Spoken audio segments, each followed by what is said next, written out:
graduated, elevated. Now it's my time to shine, yeah, let's go. Major moves, power moves, take it to the top one time, non-stop.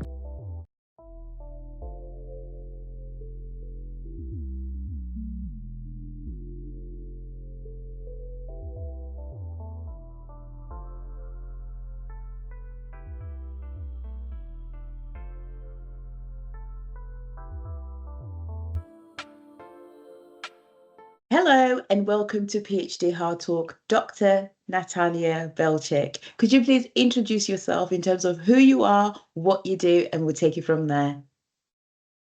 Thank you so much, Noma, for your invitation. I'm so grateful to be here with you today. My name is Natalia. I am a neuroscientist by education, and I also I have background in natural sciences across physics, mathematics, and psychology, and then I did my PhD in computational neuroscience. But ever since 2017, I was full-time engaged in career development and also business development from some point as an independent researcher and also a business owner. And this is what I do full-time today. So actually my research background helps me, of course, with being more analytical and methodological with my research. But I have to admit that this is a different type of research. It's more of meta-analysis, and it's often qualitative research, and that very much differs from computational neuroscience. But still, I think also the knowledge about the brain also helps me in many ways to teach better, because I also consider myself an educator. I give courses, talks, workshops, and that also helps me greatly draw attention to the problems that I talk about, and also making sure that the audience memorizes the important information. So I think in some ways I tangled my former background into what I do today, but not in a direct way. Yeah. No, I love what you do. You do so much in terms of the wider community, and I appreciate that, because it isn't easy to do what you do. And I don't know if you've seen online with the motivational influencers when they say, the 4 a.m. Courage, and they say, you have to wake up at 3, got jogging, discipline, do all these things. How do you manage your time, doing all these things? Well, actually, it's a good question. I just came back from the Himalayas, and I think my thinking about time also changed recently. So when you simplify your day and you just cut yourself down from stimuli and go on a dopamine detox, all of a sudden your day becomes much longer. So I can see that that helps. And yeah, I am still like on the learning curve to learn how to organize my day better, and absolutely. Well, so basically, just coming back to your previous question, how it all started for me, it was more of a natural development. So I didn't have that one eureka moment when I'm like, now I will do my business. I'm just finishing with computational neuroscience. Now I will be a career strategist. It didn't really come about this way. So it was more like I was an expat, a Polish living in the Netherlands after my contract expired, and I was solving my own problem. I was like, what do I do now? And I felt a bit like as if the whole universe was cheating on me, because ever since I remember, ever since I was a kid, I was always being told that PhD is a win-win. So there will be the whole line of employers willing to hire you after your PhD. You're such a hot stuff, right? Hot material. And then, so I was like, well, in the worst case, if I decide to do anything else, then go for a tenure track, I have so much choice. But then my contract expired, and I was like, where are all these people? I don't see anybody lining up to hire me. And I also realized that was actually 2017, in those times when data science was hot, a hot subject, and especially in the Netherlands, they were just looking for data scientists anywhere. Like you could literally be hired from the street, like if only you know Python and like a few basic statistical methods. So every given hiring manager talking to me was just seeing me as a material for a data scientist. And I knew that programming was not my favorite thing to do. So it was more of a cost to pay, the price to pay to do a project. And I enjoyed everything else around it. So project planning, and then um, writing the results up and teaching students, presenting, everything else except for programming itself. So I knew that data scientist was just not a job where I could perform. I would be frustrated. I would be well paid from day one, but I would be just in a golden cage, and I would be very, very frustrated. So I figured that, well, I only have two choices: just go with convenience and just take a well-paid job, but then perish inside, or I can just go my own way and start solving this problem for myself and for others. Try to figure out the ways to find your competitive advantage in the job market and find your own niche where you can perform, even if it's very like if it's even if it's counterintuitive, even if it's a niche job that it's not your first thought when it comes to pondering career options, but and it's not the most popular choice, but it's actually best for you. So I started researching the subject, and that morphed slowly into a full-time activity that I've been doing until today. In the meantime, also after the pandemic has ended, I started traveling more to San Francisco. And the reason is because when AI started interfering with the job market, it became even harder than ever before to make educated guesses on where the job market is going next for knowledge workers. And I felt it was actually logic to go get the information from the cradle of AI, so from the first hand, to go look at participate in pitch nights, look at what investors are investing in, which startups get attention, because these startups are now building AI agents that are in direct way competing with certain professions or tasks in professional life. So I started also delving into startup culture in the Bay Area and also in my maternal country as well, in Poland. And this is what I've been doing for the past few years. So my life also became gradually more complex. So initially I was just living in my place in the Netherlands.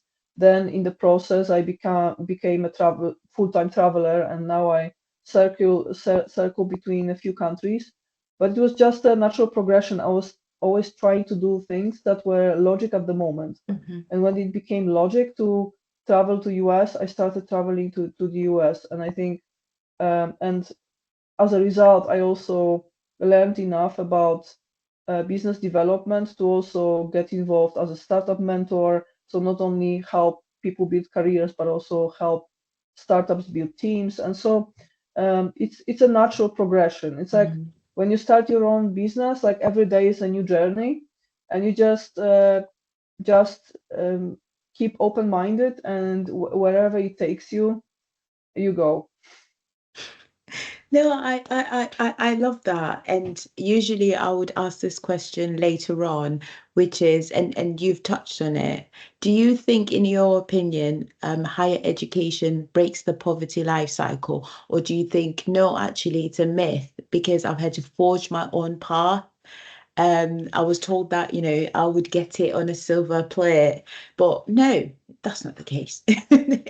Right, absolutely. Very well said, very well said. And yeah, absolutely. And this is also something that now I always underscore when I talk to PhD students and master students, that don't wait until the last moment with your career planning, because your education will not get you jobs. What will get you a job, not even mentioning a career, but just a job, is your successful project, your skills, your network, your ability to navigate. And the diploma itself is almost irrelevant at this point. And yeah, it's not, and also it also got democratized, at least in Poland.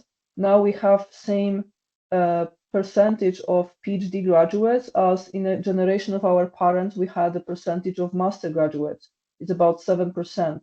So it's actually now it's more available than ever. So and if you really want to, you can get an easy PhD. So do it like in your free time, unpaid, but like at much less like energy cost and less expectations.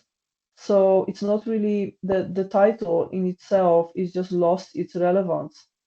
And what really matters is your competitive edge. So to be very aware what you're good at, but not only skills, but also which team roles you play best, and also which work environments, which particular tribal cultures in the job market you fit best, and being really self-aware and well connected, and just strategically just navigating the right direction. So this really complex strategic game right now. It's like the diploma will not solve any problem right now. Yeah, and I love your honesty, because usually when I speak to my mentees, this is what I say to them, is that sit down, work on your SWOT analysis. I know usually businesses do this, but you need to work on yourself. What are my strengths? What are my opportunities? What are my weaknesses and my threats? From there, do an external one. Look at the companies that are out there and then work on the next steps. Would you say, we need to start looking at ourselves as brands? Because often when I say this, people laugh at me when I'm talking at events. They're like, no, I'm not a brand. I can't, never. And my argument is always, you're already branded from birth. Why not capitalize on it? But obviously, you're the expert on this, so I'll ask you the question. Do you think people should do that? Absolutely, absolutely. I also think that, career development and business development are two sides of the same coin, because a person is a business in a limit of like just one employee.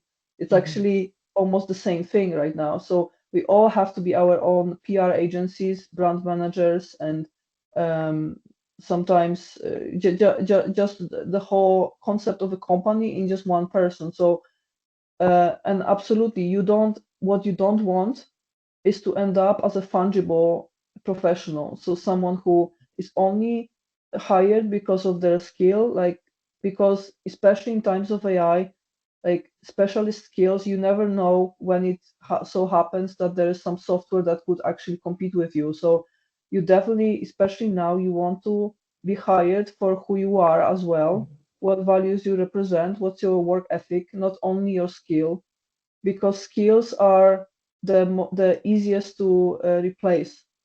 So, and we live in an economy of competences. So you want to have to be a package of competences that people want to get on their team.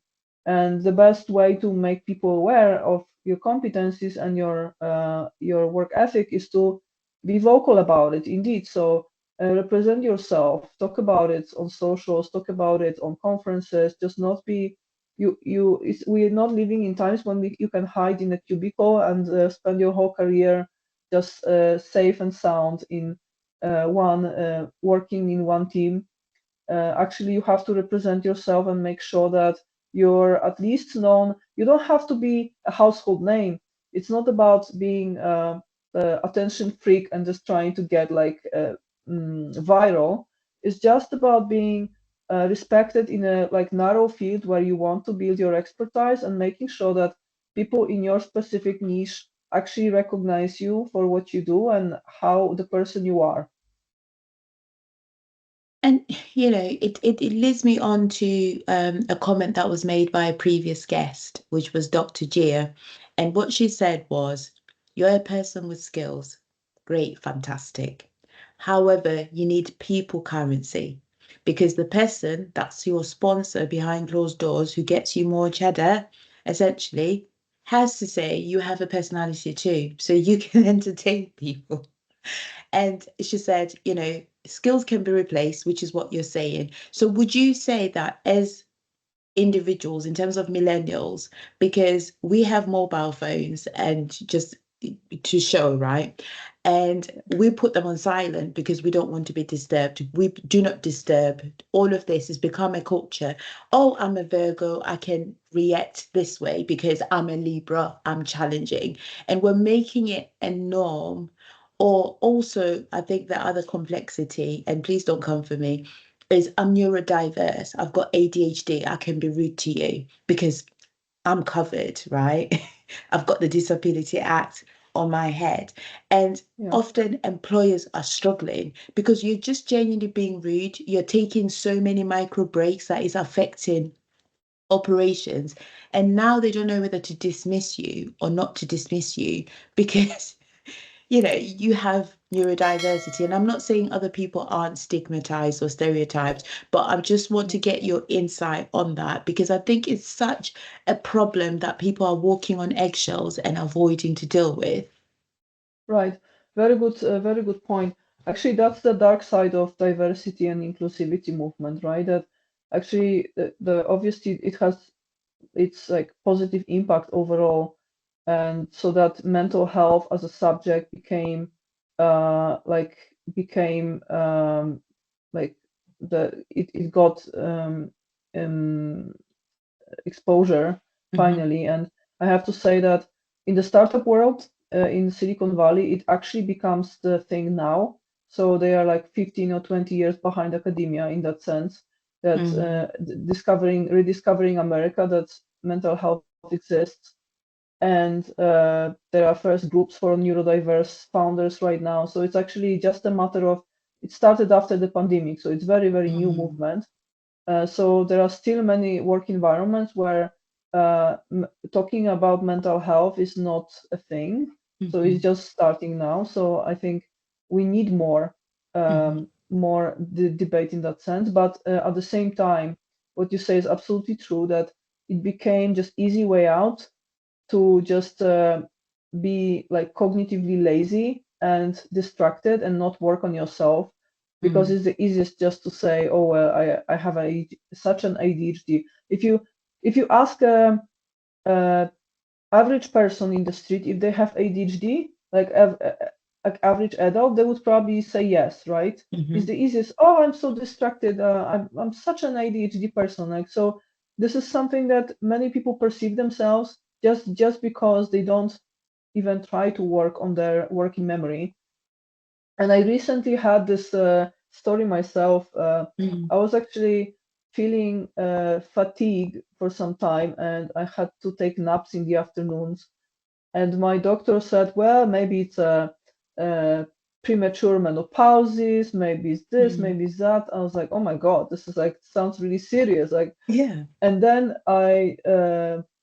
I thought to myself, okay, let's just take a little break. Let's go on a trip. I went to the Himalayas actually to work, but to work in a group of digital nomads in very like picturesque, nice place, pure air, pure water, local food, like low processed, no TV, no banners in the streets, no unnecessary noise, no car traffic. And then after a month, I'm like, I didn't even take one nap during the day. Like for some reason, now I can go on for 16 or 18 hours nonstop, and I don't feel fatigue. And all of a sudden, everything seems clearer, nicer. I don't have all that problem with focusing as before. Before I had to almost put myself in front of a computer by force. Like it was so hard to actually start working, just ease into it. And I felt almost like a physical resistance from my brain into like getting into subjects. And now I just sit down and start doing stuff, and I'm like, this almost felt like restarting a computer, like restarting a processor. And because it was overheating, that was what it was. It was not a disease, it was not menopause, it was just being overheated with stimuli. And the only thing I had to do is to work on my working memory, just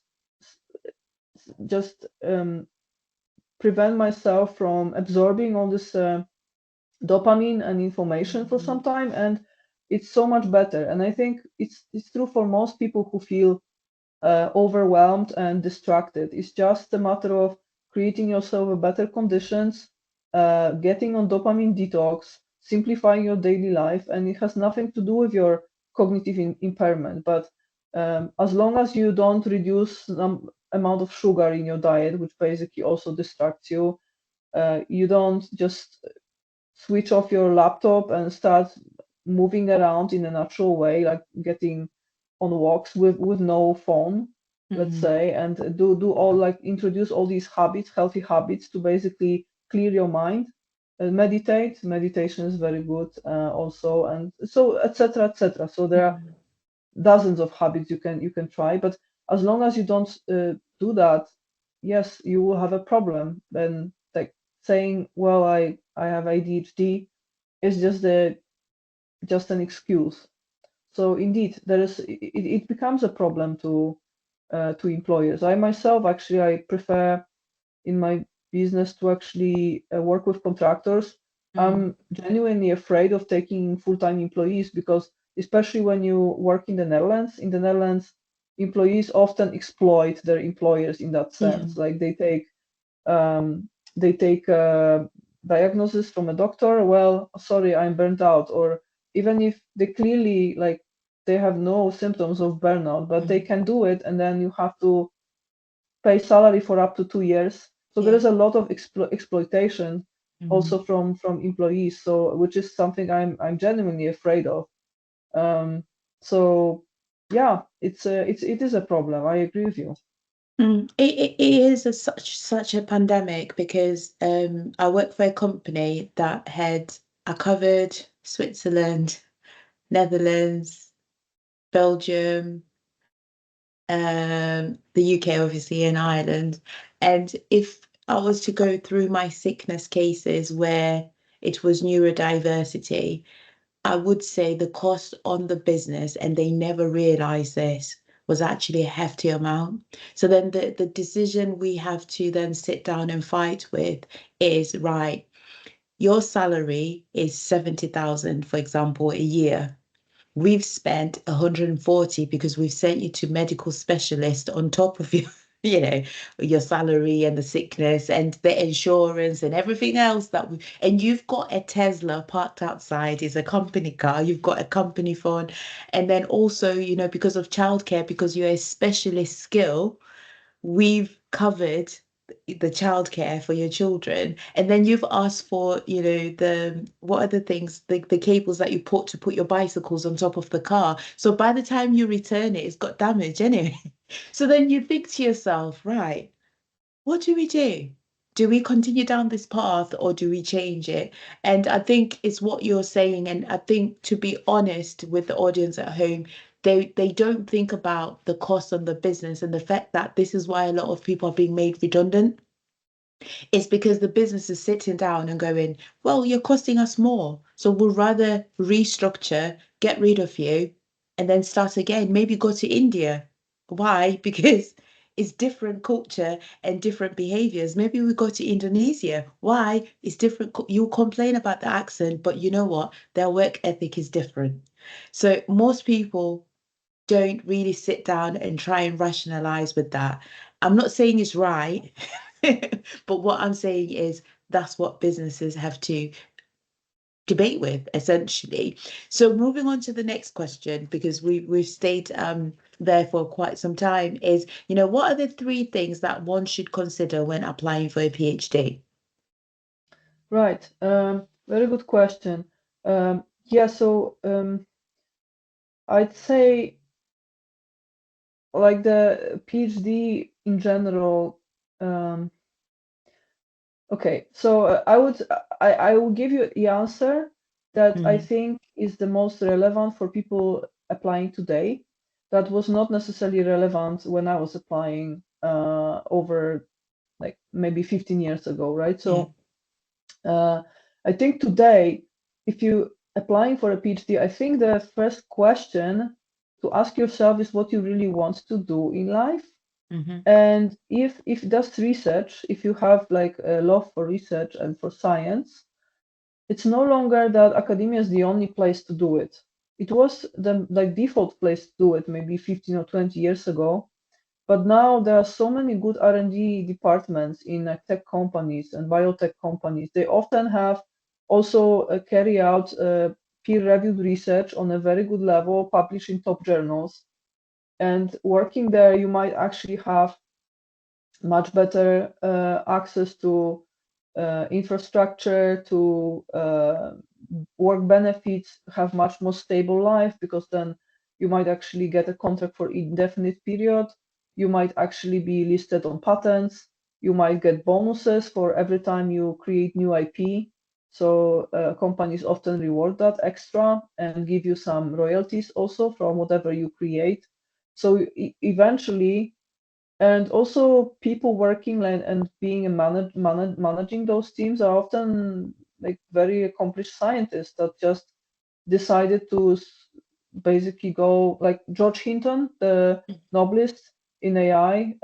He works for Google, or worked for Google until he stepped out. He stepped down. Jan LeCun, Meta, right? Like the top scientists are often just changing positions for industry where they have better conditions to work. So you might actually have even like more better like science authorities around you if you go work for industry. So academia is no longer the only place to do it. There are also public-private organizations doing independent research. So like research got democratized, and I would think first of all, like what do I, if research is the thing I want to do, which work environment I most resonate with, because academia is very specific, and then you really have to be that one person like orchestra, one man orchestra. So if you really want to do work in a team where the whole team has the same goal, it's on the same page, then perhaps doing research for a private company would be a better choice. So I would say don't think automatically that research equals academia, because academia is a bit like a church and research is more like God, right? So you can believe in God without going to church, right? So it's really that's the first question I would ask myself. If I still like come up with the conclude that academia is my place, and then I would definitely go for people first and project second. Because like even if you have the best project, most promising Nature paper material, like a supervisor with whom you don't communicate with will just burn all the satisfaction like quickly. After a year, you will be already a wreckage. So I would try to like I would prioritize people over projects. And also, since the job market is now like in such a liquid state that we don't really know, like there are these black swan events coming up like pandemic and then premiere of ChatGPT, and we don't know when the next black swan event comes and fundamentally shifts the job market again. So we don't know what the dynamic of the job market will be for the next 5-10 years. I would basically focus on, instead of making a planning for okay, what type of papers I want to publish in my PhD, I would rather focus on what skills I want to build and what contacts I want to build. So like list, okay, what do I want to be proficient at after my PhD? Can be both skills and soft skills, and just make sure that I plan from that angle, because I would prepare for the possibility that I might actually change work environments multiple times. I would not bet all my like I would not put all the eggs into one basket and assume that I will do the tenure track. So yeah, I would basically put skills over papers. I like that. Then the next question, just based on your response there, would you say then a PhD is a sprint or a marathon? Oh, it's always a marathon, definitely.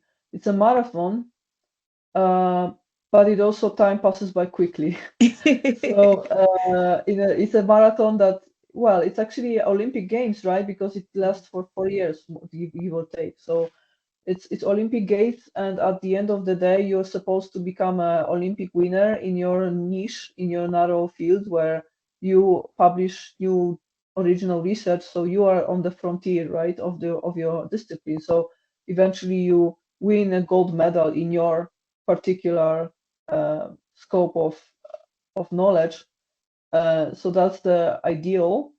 But I would say it is a marathon, but I would also not wait for too long with planning, because actually I see that problem happening over and over again. Also, most PhD advisors, I think, in the first year, they typically tell their students to just chill and take courses and just look around. But then the stress accumulates, and if there are no deliverables and no manuscripts until midway the PhD, then the stress starts crawling in. So I think it is a marathon, but I would be strategic about it. So whatever you learn, think like you have to play this game from the get-go. Okay, what do my research get from this?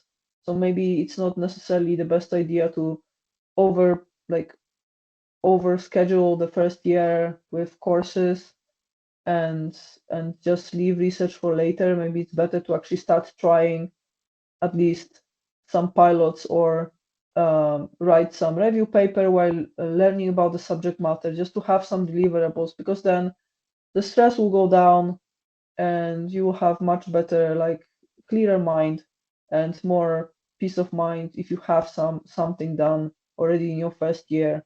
So I would say be practical about it, because it's a marathon, but you have to be well paced in this marathon.